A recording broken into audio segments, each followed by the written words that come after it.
नमस्कार, news capital express में आपका स्वागत है। बुलेटिन की शुरुआत करते हैं खास खबरों के साथ। स्वास्थ्य विभाग संविदा कर्मचारियों ने अपनी मांगों को लेकर राष्ट्रीय मिशन कार्यालय पर प्रदर्शन कर मुख्यमंत्री से मांग की है कि हमारी मांगें जल्द पूरी की जाएं, अन्यथा पूरे ग्रामीण क्षेत्र में काम बंद हड़ताल की जाएगी। संविदा से परमानेंट हमें किया जाएगा। गांव-गांव जाकर टीबी और अन्य बीमारियों से लड़कर हमारी जान जोखिम में डाल रहे हैं। भदौरिया प्रदेश कार्यकारी अध्यक्ष संविदा स्वास्थ्य कर्मचारी संघ।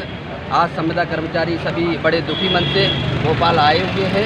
माननीय मुख्यमंत्री जी ने स्वयं ने शोषण की व्यवस्था संविदा को माना है, अन्यायपूर्ण व्यवस्था माना है, दोहरी व्यवस्था माना है। कई बार संपर्क करने की कोशिश की वरिष्ठ अधिकारियों से, परंतु वरिष्ठ अधिकारियों के द्वारा हमेशा टाला मटोली की जाती है।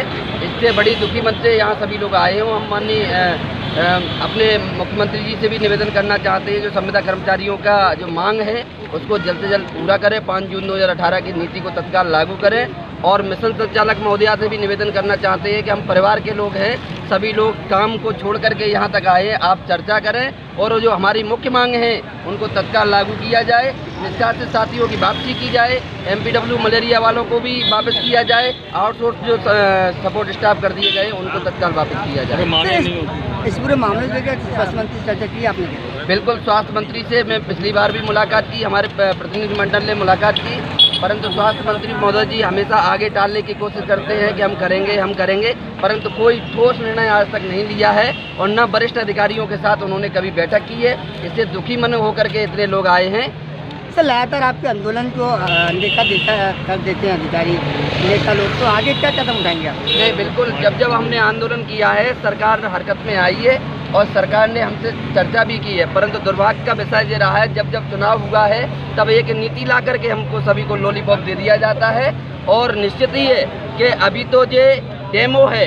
अगर आगामी दिनों में हमारी मांग को सीरियस नहीं लिया सरकार के द्वारा और हमारी मांगों के प्रति संवेदनशीलता नहीं दिखाई, माननीय मुख्यमंत्री जी से हम अनुरोध करना चाहते हैं, जिसमें कई बहनें भी हैं, उनके हम भांजे भांजी हैं, तो ये संविदा की कुप्रथा को खत्म करें और नहीं तो आगामी दिनों में बहुत बड़ा आंदोलन होगा। और निश्चितकालीन आंदोलन चुनाव में इसका असर देखने को मिलेगा? आपकी बातें नहीं मानी तो हम लोग जनता के बीच में काम करने वाले लोग हैं। ANM 5 से 6 गाँव में टीकाकरण करती है, कोई रिपोर्टिंग करता है, टीबी वाले कोई गाँव में दवाई देते हैं, दस्तक अभियान चलाते हैं, तो निश्चित ही है जनता में उसका एक मैसेज जाएगा। और मैं जनता से भी माफ़ी चाहता हूँ कि आप लोगों को जो परेशानी हो, आप लोग अपने विधायक और सांसद से हमारे मुद्दे को रखिए ताकि एक सरकार हमारी बात सुने और आगामी दिनों में हम जन आंदोलन बनाएंगे इसको। कैबिनेट बैठक से पहले मुख्यमंत्री शिवराज सिंह चौहान ने डॉक्टर हेडगेवार के बारे में जानकारी दी। डॉक्टर हेडगेवार क्रांतिकारी और स्वतंत्रता संग्राम सेनानी रहे, लेकिन उनके जीवन में यह पक्ष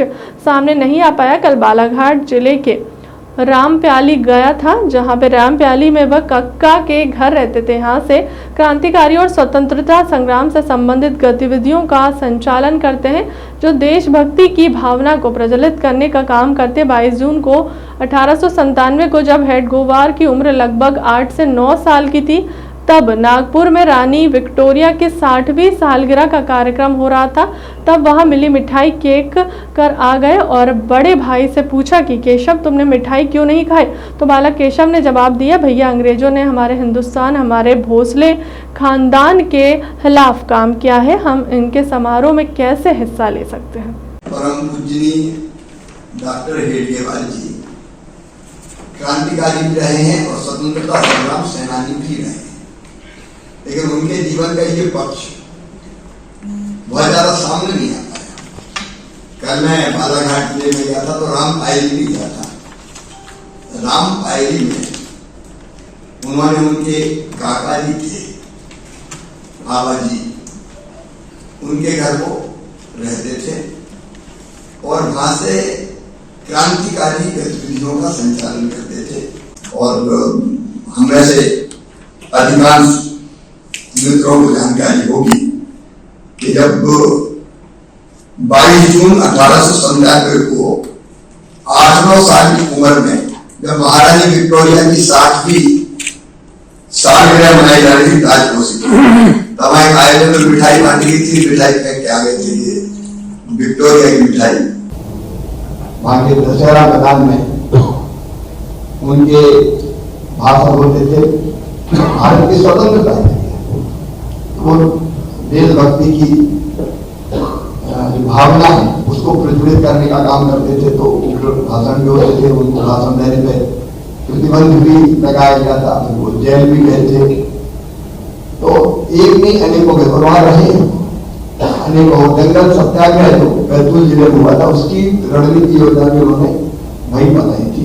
नेता प्रतिपक्ष शबिस्ता जकी ने जोन समितियों के गठन का किया विरोध, बिना नियम MIC के पास कर एजेंडा लाया गया। शबिस्ता जकी बैठक शुरू होते ही कांग्रेस पार्षदों ने परिषद में किया हंगामा। कांग्रेस ने शहर सरकार को घेरने की बनाई रणनीति। विपक्षी पार्षद बैठक में जर्जर सड़कों के अलावा प्रॉपर्टी, वाटर टैक्स, मकान तोड़ने, लाइसेंस फीस और सीवेज टैक्स में मुद्दे पर कर रही हंगामा।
ये तो पूरी मीडिया जानती है, पूरा भोपाल शहर देख रहा है, रोज़ाना न्यूज़पेपर में छप रहा है कि कहाँ पर गड्ढे हैं, कहाँ लाइट नहीं जल रही, कहाँ व्यवस्था ख़राब है और टैक्स बढ़ गए या नहीं बढ़े। ये बिल्कुल गलत बात है महापौर जी की और अध्यक्ष जी की। सारे टैक्स बढ़ गए, पूरे लोग हमारे पास आते हैं अपने टैक्स की रसीद लेकर कि टैक्सेस बढ़ा दिए, और आप लोग खड़े हैं मीडिया वाले कि आपके घर में टैक्स बढ़ा हुआ नहीं आ रहा, कि आप लोग ने पे नहीं किया होगा बढ़ा हुआ टैक्स। तो सारे लोग ही परेशान हैं और ये जनता से जुड़े हुए मुद्दे थे। और हमने तो इनको बहुत 15 दिन पहले लेटर दिया था, मेरे पास तो रिसीव रखी है, कि आप अपने एजेंडा के अंदर जनता से जुड़े हुए मुद्दों को रखिए।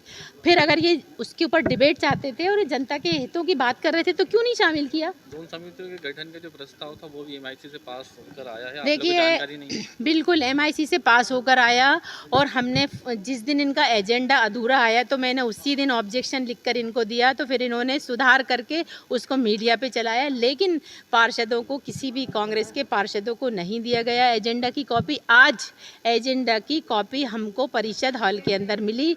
ये नियम कानून हमने पहली बार देखा। अध्यक्ष जी कानून की बात कर रहे थे, किताब पुराने ज़माने की रखे हुए थे, लेकिन उसके बाद हमने अपना ऑब्जेक्शन दर्ज कराया है कि जो आप जोन समितियों का गठन कर रहे हैं वो बिल्कुल नियम विरुद्ध है, क्योंकि उसके अंदर 3 बिंदु फॉलो करना कंपलसरी होते हैं।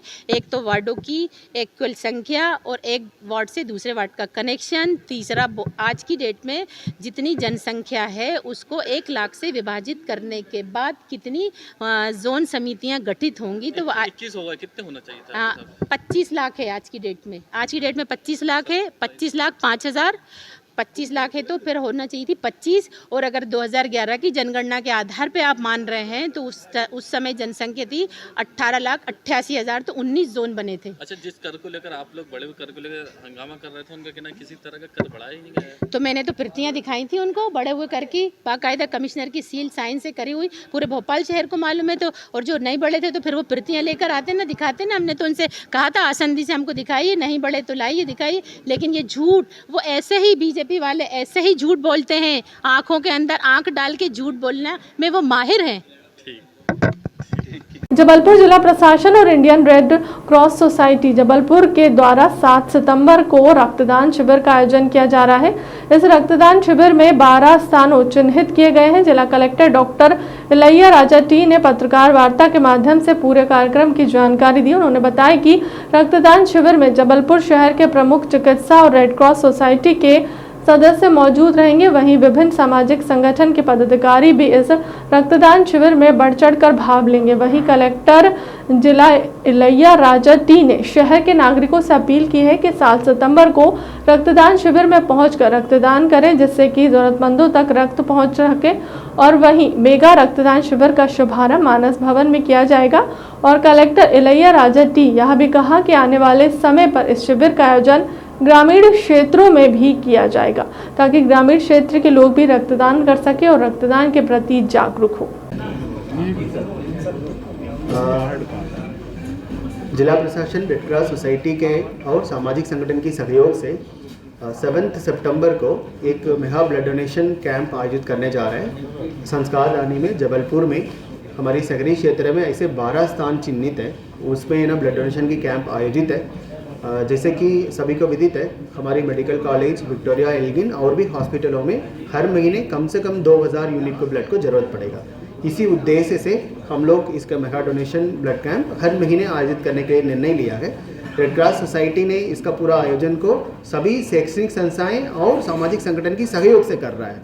तो मैं संस्कार दानी की हर नागरिक से, हर जनप्रतिनिधि और सभी से मैं अपील करता हूं कि ये 7 सितंबर का ब्लड डोनेशन कैंप में आइए। ये आप है ना ब्लड डोनेट ना कर सकते हैं। हर व्यक्ति साल भर में 4 बार है ना ब्लड डोनेट कर सकते हैं। एलिजिबल व्यक्ति मतलब अपना दूसरे का लाइफ बचाने के लिए इस पुण्य का काम में आप भी है ना शामिल हो जाइए। यही हम आप सभी से ना जिला प्रशासन की ओर से अपील। सर एज लिमिट क्या होगी? जैसे कि ना अभी बताया गया है 18 साल से 65 ईयर्स तक का है ना पुरुषों में, 18 साल से 55 साल तक है ना महिलाओं में ना यही एज लिमिट है। और 45 kg के ऊपर किसी का भी वजन है, उन सभी लोग आके ब्लड डोनेट कर सकते हैं। सर जिस तरीके से ग्रामीण इलाकों से भी एक क्वेरी आ रही है, तो क्या वहाँ पे भी इसका आयोजन हो जिससे पिछले 1 साल में कोई क्रॉनिक बीमारी ना हुई हो, जैसे टीबी है, टाइफाइड आदि, वो ब्लड डोनेट कर सकता है। किसी के लिए और अधिक रिस्ट्रिक्शन नहीं है, जैसे भ्रांति होती है कि हाइपोथायरॉइड है, डायबिटीज है। निश्चित तौर पे यदि अनकंट्रोल्ड स्थिति में ये चल रही है और डायबिटीज के लिए यदि कोई इंसुलिन का उपयोग कर रहा है तो वो ब्लड ना दें। इसके साथ ही महिलाओं के लिए केवल 2 अवस्थाएं ऐसी हैं, एक गर्भावस्था में ब्लड नहीं देना है और दूसरा मासिक धर्म चलने के दौरान रक्तदान नहीं करना है। बाकी सभी स्थितियों में ब्लड डोनेट किया जा सकता है। मेरे हिसाब से 2000 के लिए 3 कॉलेजेस पर्याप्त होना चाहिए। हमने कहा है कि मतलब ये हर महीने लगेगा, हर महीने ब्लड डोनेशन कैंप है ना, मेगा ब्लड डोनेशन कैंप लगेगा। हर महीने हमको 2000 यूनिट्स है ना कलेक्ट करने का लक्ष्य है। इसका मतलब ये है हम प्रारंभिक रूप से कितने संगठन में जोड़ सकते हैं, जोड़ सकते रखा है फर्स्ट फेज में। सेकेंड फेज में कितने भी कॉलेजेस शिफ्ट करते हुए जाएंगे हम लोग लगातार ना कॉलेजेस में। अभी ना फिलहाल 12 सेंटर्स हमारे सामने आए, तो 12 सेंटर्स रख दिया। ये फर्स्ट कैंप है, हमारे लिए एक एक्सपीरियंस है होगा। इसमें कितने लोग रजिस्टर कर रहे हैं, कितने कन्वर्ट हो रहे हैं, कितने लोग हम लोग एक्चुअली कर पा रहे हैं। ज़्यादा आ गया तो डेफिनेटली खुशी की बात है, फिर ऑफकोर्स कल रिव्यूज भी करना पड़ेगा हमको, ठीक है। बट फिर भी हम चाहेंगे कि मतलब ना ज़्यादा से ज़्यादा लोग आएँ, तो हम लोग ये दिखा दें हाँ मतलब लोग इतने लोग ना तैयार। नेक्स्ट मंथ है ना हम ग्रामीण क्षेत्र में, इसमें हमारे पास ना वैन है, ब्लड वैन की अवेलेबिलिटी है। ब्लड वैन डेफिनेटली है ना ब्लड यूनिट कलेक्ट करके यहाँ तक है ना ट्रांसपोर्ट है ना कर सकते हैं। आने वाले टाइम पे कोई भी इच्छुक हो, पहले फर्स्ट कम फर्स्ट बेसिस पे ना इतना कंपटीशन हो जाए, हिंदी कंपटीशन हो जाए, हम लोग करना चाहते हैं, तो फिर हम लोग स्टार्ट हो। सर इसमें जैसे पर सेंटर का एक ऑप्शन है, यदि जो मेगा रक्तदान के लिए आप लोग बता सकते हैं कि उस ऐप में गूगल प्ले स्टोर में जाके प्रिफर्ड सेंटर देके वो अप्लाई कर देंगे, तो हमको पता होगा कि संबंधित व्यक्ति यहाँ पर उस तारीख को ब्लड डोनेट करने आ रहा है। उस हिसाब से व्यवस्थाएं करने की बहुत अच्छी स्थिति होगी। आने वाले समय में हमारा एक एनजीओ और मोटिवेटर्स सब उसमें जुड़ जाए। और हम लोग आज सोशल काम भी, हम धार्मिक काम बहुत अच्छा कर रहे हैं, हमारी संस्कारदानी बहुत धार्मिक है, लेकिन उसके लिए सोशल काम के लिए भी आने वाले समय में जानी जाएगी। और हम सोशल काम डिजिटाइजेशन के माध्यम से एक दूसरे के पास पहुंचा पाएंगे। तो जो कम्युनिकेशन गैप के कारण में हम लोग जो मदद करना चाहते नहीं पहुंच पाते, हम एक डिजिटल प्लेटफॉर्म पे संस्कारदानी को लेके आएंगे जिससे एक दूसरे से काम करें।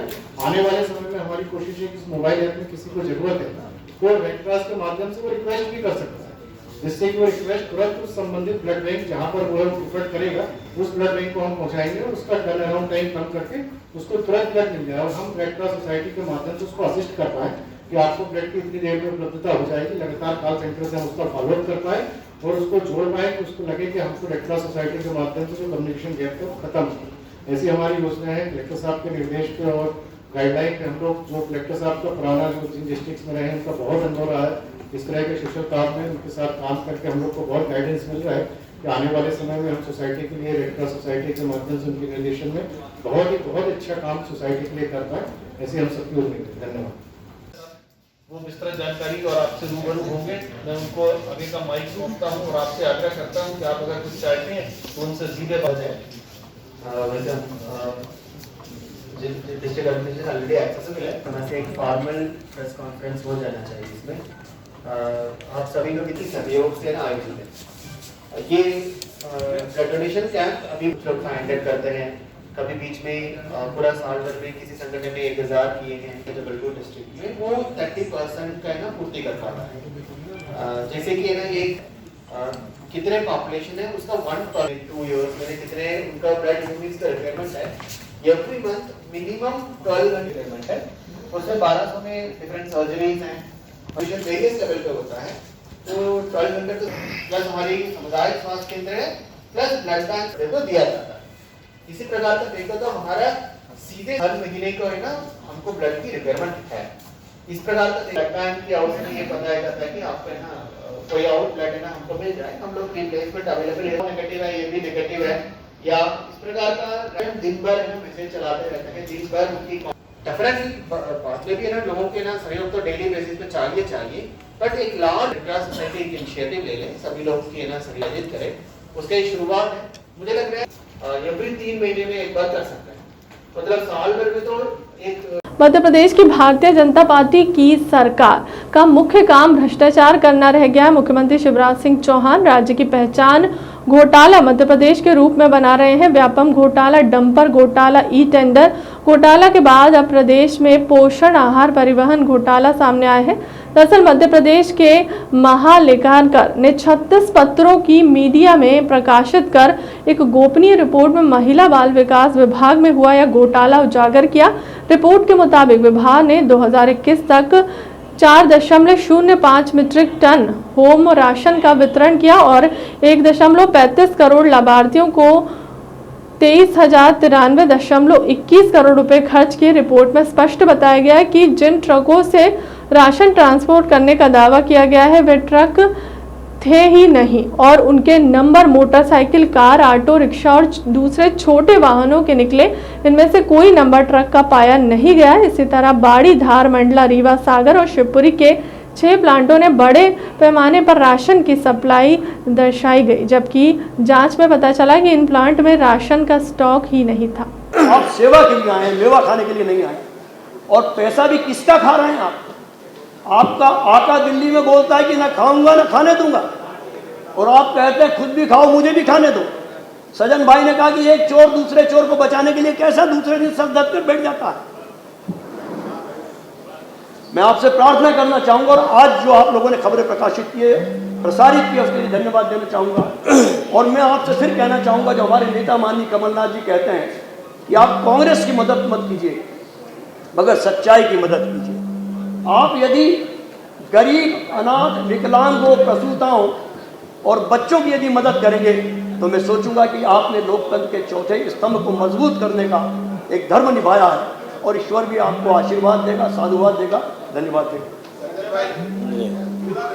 और मीडिया को मुखर आवाज की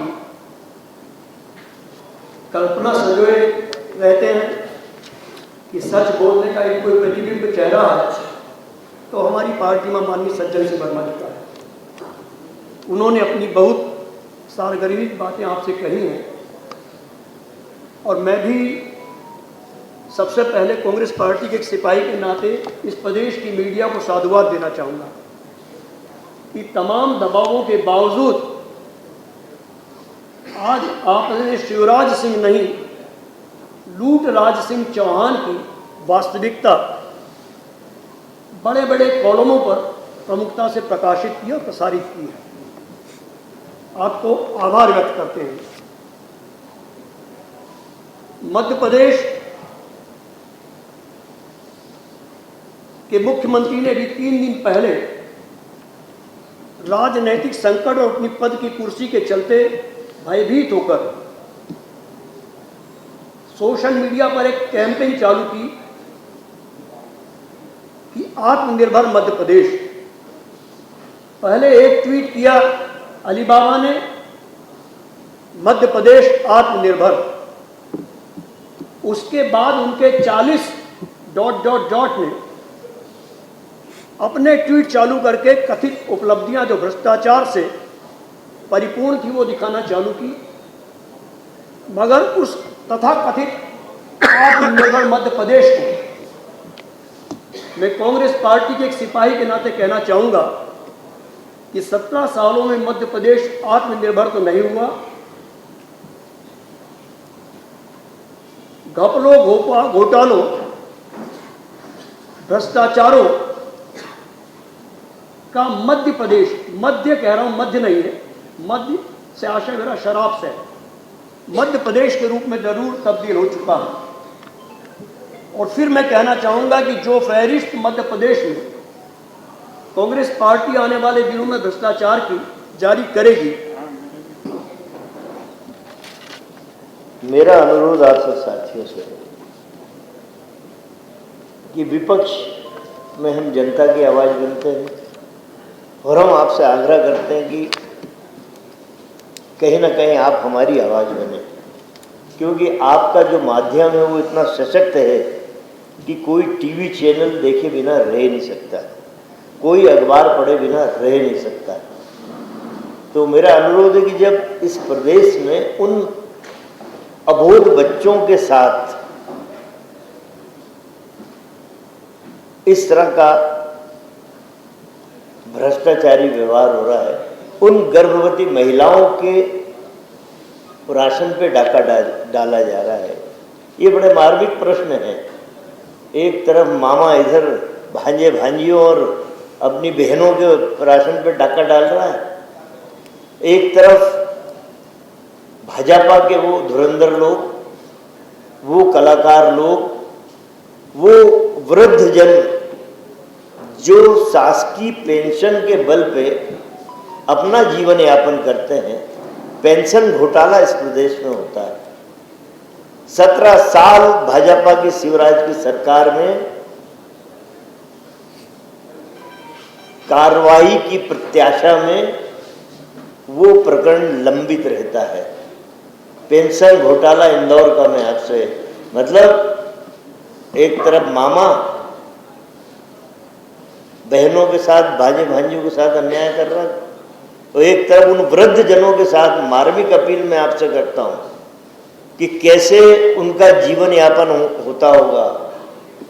लाखों वृद्ध जनों की पेंशन पे इंदौरी नेताओं ने भाजपा के डाका डाला। कितनी नहीं लग गए, इतनी देर थोड़ी लगती है। अब हमने कुछ चीज़ें ध्यान आकर्षण के माध्यम से, कुछ हमारे अलग नियम हैं, उनके अंदर में इतनी देर थोड़ी लगती है। लग गए, उठेंगे। लेकिन इस बात का मैं आपसे अनुरोध करता हूँ, आपने बहुत सही बात उठाई। 5 दिन का सत्र है, लोकसभा राज्यसभा 1-1 महीने चलेगी। यहाँ पे क्या कोरोना के कीटाणु अभी शिवराज में घुसे हैं क्या कि कोरोना हो जाएगा? 5 दिन की विधान, सोमवार से शुक्रवार, उसमें भी 3 दिन ही चलेगी। हो हल्ला की भेंट चढ़ेगी, हो हल्ला जानबूझ के ये कराएंगे क्योंकि जनहित के मुद्दों पे ये जवाब देना नहीं चाहते, इसलिए 5 दिन की छोटी सी विधानसभा रखते हैं।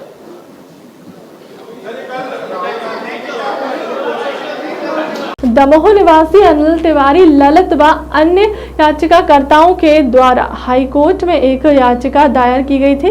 इसमें याचिकाकर्ताओं के द्वारा याचिका में कहा गया था कि सहारा कंपनी के द्वारा कई कोऑपरेटिव सोसाइटी संचालित की जा रही थी, जिसमें निवेशकों ने लगभग 65,000 करोड़ रुपए जमा कराए थे, जिसमें उनके द्वारा भी रुपए जमा कराए गए थे। वहीं उनके प्रीमियम पूरे होने के बावजूद भी उनकी जमा राशि सहारा कोऑपरेटिव सोसाइटी द्वारा वापस नहीं की गई। वहीं आज याचिका पर हाईकोर्ट ने सुनवाई करते हुए सेंट्रल रजिस्ट्रार कोऑपरेटिव सोसाइटी को आदेश जारी करते हुए कहा कि याचिकाकर्ता की समस्याओं पर संज्ञान लेते हुए उनकी समस्याओं का 60 दिन के भीतर निराकरण करें, जिस पर याचिकाकर्ताओं को दोबारा कोर्ट न आना पड़े। वहीं याचिकाकर्ताओं के वकील ने कहा कि आज हाई कोर्ट ने याचिकाकर्ताओं के पक्ष में आदेश जारी करते हुए सेंट्रल रजिस्ट्रार कोऑपरेटिव सोसाइटी को आदेश जारी करते हुए 60 दिन के अंदर निराकरण के आदेश दिए।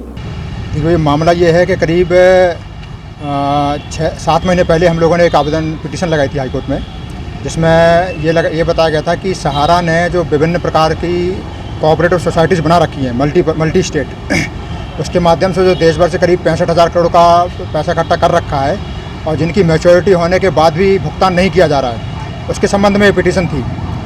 अब जो हमारे आवेदक हैं, पिटिशनर हैं, वो पथरिया एक टाउन है दमोह डिस्ट्रिक्ट में, वहाँ के निवासी हैं अनिल तिवारी और ललित गुरु और अन्य भी हैं, करीब 21-22 पिटिशनर हैं उसमें। तो आज उसका आदेश आया है। आदेश में न्यायालय ने ये कहा है कि जो इनका जो रेगुलेटरी बॉडी है central registrar of cooperative societies, उसको माननीय न्यायालय ने निर्देश दिए हैं कि आप इनकी जो भी शिकायत है उसको 60 दिवस के भीतर उसका निराकरण करें। मुख्य बात यह है कि न्यायालय ने ये इसमें बात कही है कि निराकरण ऐसा होना चाहिए कि आवेदक को पुनः न्यायालय आने की आवश्यकता ना पड़े। तो कुल मिला के बात यह है कि देखिए, पैसा तो वापस नहीं किया जा रहा, ये तो निश्चित है, और ये जो न्यायालय का कमेंट है कि पुनः ऐसा निराकरण किया जाए कि दोबारा न्यायालय आने की आवश्यकता ना पड़े, इससे ये बात सिद्ध हो गई कि कम से कम अब इन लोगों का पैसा तो वापस मिल ही जाएगा। और कितने जल्दी मिलेगा, तो इसके लिए न्यायालय ने 60 दिवस का टाइम दे रखा है कि 60 दिवस के भीतर सेंट्रल रजिस्ट्रार को कार्रवाई करनी है। तो पूरा मामला ये है इसमें। आपका शुभ नाम? जी, मेरा नाम एडवोकेट अंकित मिश्रा है, मेरे कलीग हैं मैडम निगम है, एडवोकेट आशुतोष हैं, एडवोकेट आदित्य हैं, और भी कई टीम मेंबर्स हैं जो अभी उपस्थित नहीं है यहाँ पे। राजधानी भोपाल में कुटकुट भवन पशुपालन विभाग के द्वारा पशुपालकों के लिए एक विशेष कार्यशाला का आयोजन किया गया, जिसमें प्रदेश भर के पशुपालकों को आमंत्रित कर विशेष रूप से बकरी पालन हेतु सिखाया गया किस तरह से पशुपालन का व्यवसाय में लाभ अर्जित किया जा सकता है। इसको लेकर किसानों को महत्वपूर्ण जानकारियां दी गई। कार्यक्रम में विभागीय मंत्री की उपस्थिति रही और सरकार के द्वारा किसानों और पशुपालकों के लिए किए जा रहे प्रयासों के संबंध में जानकारी दी गई। देखिए लुइस मॉरिस की खास रिपोर्ट। मैं डॉक्टर R.K. मेहिया, संचालक पशुपालन मध्य प्रदेश। मतलब क्या कार्यक्रम का आयोजन किया है, किस संबंध में है ये कार्यक्रम? हमारे प्रदेश में बकरी पालन को बढ़ावा देने के लिए हमारे माननीय मंत्री जी और हमारे अपर मुख्य सचिव महोदय के निर्देशन में आज का ये कार्यक्रम बकरी पालकों का सम्मेलन रखा गया है। और बकरी पालकों के साथ साथ जो हमारे विषय विशेषज्ञ हैं इस बकरी पालन के विषय में, उनको बुलाया गया है। और वो हमारे उद्यमी यहाँ पर आए हुए हैं, हर जिले से आए हुए हैं, जो या तो उद्यमी के रूप में काम कर रहे हैं और या फिर जो आगे इस बकरी पालन को अपनाना चाहते हैं व्यवसाय के रूप में, उन लोगों का जो है यहाँ पर एक दिवसीय सम्मेलन है। और इस सम्मेलन में हमें बकरी पालन के संबंध में जो उसके गुण हैं बकरी पालन के, वो सिखाए जाएंगे कि कैसे उनकी रख रखाव किया जाए, कैसे उनकी पोषण पर ध्यान दिया जाए, कैसे उनका मैनेजमेंट किया जाए जिसमें कि वो अच्छे से अच्छे स्वस्थ रहें और हमारे जो पशुपालक हैं, बकरी पालक हैं, ज़्यादा से ज़्यादा उस बकरियों से लाभ ले सकें। मतलब जिस प्रकार से लगातार देखा जा रहा है युवाओं में खासा कृषि के प्रति और पशुपालन के प्रति एक देखने में आ रहा है, तो क्या संदेश देना चाहेंगे युवाओं को पशुपालन के प्रति आकर्षित होने के लिए, और इसमें स्कोप को लेकर क्या मार्गदर्शन देंगे? बहुत अच्छा प्रश्न किया आपने। निश्चित रूप से आपकी बात बिल्कुल है ना, सोचनीय है और विचारणीय भी है कि आज का युवा जो है वो पशुपालन से दूर भागता जा रहा है। हम देखते हैं कि गांव के हमारे युवा जो है वो छोटी छोटी नौकरी के लिए, जबकि घर में थोड़ी खेतीबाड़ी भी है, हल्के से संपन्न भी है या नहीं भी है, तो वो छोटी छोटी नौकरी के लिए शहर की तरफ आते हैं, देखते हैं और 1500 रुपये के प्रतिदिन की नौकरी में कहें या 5-10 हज़ार रुपये महीने की नौकरी में यहाँ पे काम करते हैं छोटे। तो इससे बेहतर ये है कि वो यदि बकरी पालन करें या पशुपालन का डेयरी करें या मुर्गी पालन करें, तो जितना वो अपने घर से दूर आके यहाँ कमाते हैं उससे कहीं ज़्यादा वो कमाएंगे और अपने घर परिवार के साथ में रहेंगे। सर शहरी क्षेत्र में भी क्या इस प्रकार का पालन किया जा सकता है? बिल्कुल किया जा सकता है। शहर और उसके आसपास का जो एरिया जो होता है वह नगर पालिका क्षेत्र के बीचों बीच निकला बड़ा नाला जो रहवासी घरों से गंदा पानी निकास की रीढ़ माना जाता है। इस 665 मीटर लंबे नाले का निर्माण के लिए SDRF योजना के तहत शुभ कंस्ट्रक्शन को लगभग 2 करोड़ रुपए की लागत से ठेका दिया गया। नगर पालिका के अधिकारियों की लापरवाही के चलते ठेकेदार की घटिया निर्माण में व्यापक भ्रष्टाचार किया जा रहा है। अधिकारियों की मिलीभगत से ठेकेदार द्वारा शासन की करोड़ों की राशि को जमकर पलीता लगाया जा रहा है। मीडिया द्वारा भ्रष्टाचार और घटिया निर्माण की खबरों को लगातार प्रकाशित किया जा रहा है, जिसके बावजूद भी भ्रष्ट ठेकेदार और अधिकारियों के कान में जू तक नहीं रेंग रही, जो भ्रष्टाचार के इस खेल में अधिकारियों की संलिप्तता को संदेह के कटघरे में खड़ा कर। आज हमने मुख्य नगर पालिका अधिकारी को जो हमारे यहाँ पे 19 नंबर और 20 नंबर वार्ड में नाला का निर्माण चल रहा है, उसमें जो गुणवत्ता विहीन काम हो रहा है, उसके प्रधान में हमने आज मैडम को दिया है ज्ञापन कि उसकी जो भी गुणवत्ता है उसको सुधारा जाए और तत्काल प्रभाव से जो भी ठेकेदार है उसको बुलाया जाए, और ताकि इतना घटिया काम जिस तरीके से चल रहा है, जिस तरीके से मिट्टी के नाम पे, बालू के नाम पे मिट्टी मिलाई जा रही है, जिस तरीके से घटिया सीमेंट मिलाया जा रहा है, उन सारी चीज़ों की जांच की जाए और उसको तत्काल प्रभाव से अभी रोक के पहले सबसे पहले ठेकेदार को बुलाया जाए और उसकी जांच करवाई जाए। मीडिया से भी लगातार खबरें प्रकाशित की जा रही है, लेकिन अभी तक कोई कार्रवाई नहीं हुई। मैडम ने इस संबंध में क्या आश्वासन? मैडम ने आश्वासन दिया है कि जल्द से जल्द हम अभी ठेकेदार को बुलाते हैं और उस संदर्भ में जो भी बातें होंगी, काम तभी चालू होगा जब तक उस चीज़ की पूरी जांच नहीं हो जाती है कि जो भी काम हुआ है वो गुणवत्ता से हुआ है कि नहीं हुआ है। तो वर्तमान में अभी काम चल रहा है, उस घटिया सामग्री का प्रयोग करके या बंद कर? अभी तत्काल में मैं आज खुद गया था मौके पे, सारे वार्डवासियों की तरफ से साथ लेके गया था, तो मैंने देखा अभी तो काम बंद है ठेकेदार का, और जल्द से जल्द हम कोशिश करेंगे ठेकेदार को बुला के और उससे पूरी जो भी सामान मिला है, उसने जो भी मिलावट की है उसकी जांच करवाई जाए, ताकि एक अच्छे तरीके से काम हो पाए वहाँ पे। अगर सामग्री की गुणवत्ता की जांच नहीं होती है तब आप क्या करेंगे? हम उसके बाद धरना देंगे। फिलहाल क्लब तक की खबरों में इतना ही। देश दुनिया की तमाम बड़ी खबरों के लिए बने रहे हमारे चैनल के साथ। नमस्कार।